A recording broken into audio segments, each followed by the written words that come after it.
Gustavo Segré, a ministra interina ela fez questão de apaziguar a situação, de dar uma moderada na maneira como os questionamentos vieram a partir da fala de Donald Trump. Você acha que o Itamaraty toma uma postura correta ao falar, olha, a gente vai olhar para as convergências, as divergências, ele pode falar da maneira como ele quiser?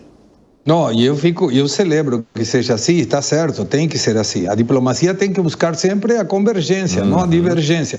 Imagina a diplomacia dizendo, eu não estou nem aí com o que ele fala, eu faço o que eu quero. Não chamaria diplomacia, né? Não, seria qualquer outra coisa, não é diplomacia.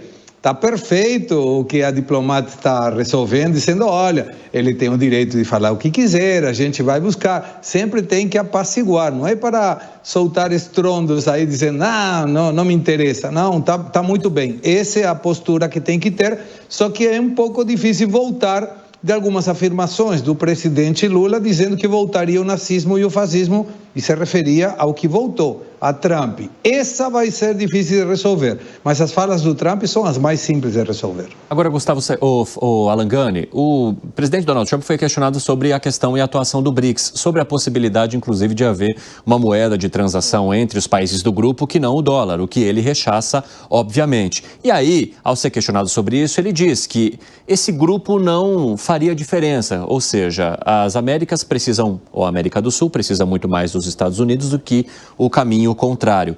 Ele até fez questão de dizer que ele não sabe quem são os países que compõem hoje o BRICS. Até mencionou um número abaixo do que hoje tem de integrantes. Como é que você avalia a maneira como o presidente americano olha para essa situação e olha para países que tentam se desvincular um pouco do comércio relacionado aos Estados Unidos?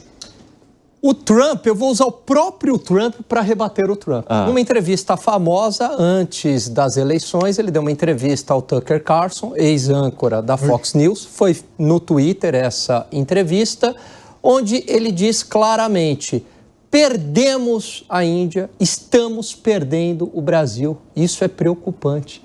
Então, lá atrás, ali é o Trump verdadeiro. Eu estou preocupado com o Brasil. E se a gente perder a hegemonia do dólar, a gente perde grande parte da nossa força. Estamos perdendo aliados históricos. O Brasil tem que estar do nosso lado, lá atrás. Agora é o discurso do presidente, né? Foi eleito, é a retórica. Mas ali naquela entrevista, eu convido a audiência a pesquisar essa entrevista com o Tucker Carlson, ele afirma categoricamente que o Brasil é interessante, que ele não tem o interesse de perder o Brasil e que ele se preocupa, sim, com a perda da hegemonia do dólar. Hoje, quem lidera esse processo de fazer frente ao dólar é a China. Ô, Piperno, você acha que a gente tem que diferenciar o que vem de discurso e o que vem de prática em relação a Donald Trump?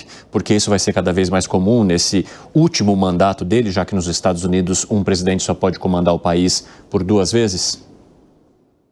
Sobre isso eu tenho uma dúvida que depois a gente debate um pouco mais na frente. De qualquer forma, é uma tática também de negociador, de desvalorizar a mercadoria alheia.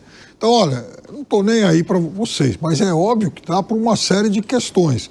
No caso do Brasil, além, por exemplo, do Brasil ser importante para o abastecimento de produtos aí do agronegócio e tal, há também a questão geopolítica e a aproximação do Brasil com China e Rússia, claro que principalmente a China. A China vem toda hora fazer investimentos aqui, e quando eu falo aqui, não é só no Brasil, é na América do Sul toda. Acabou de inaugurar um grande porto do Peru, o porto de Tancay, e justamente no momento em que o Trump vai reivindicar aí uma suposta posse sobre o canal do Panamá.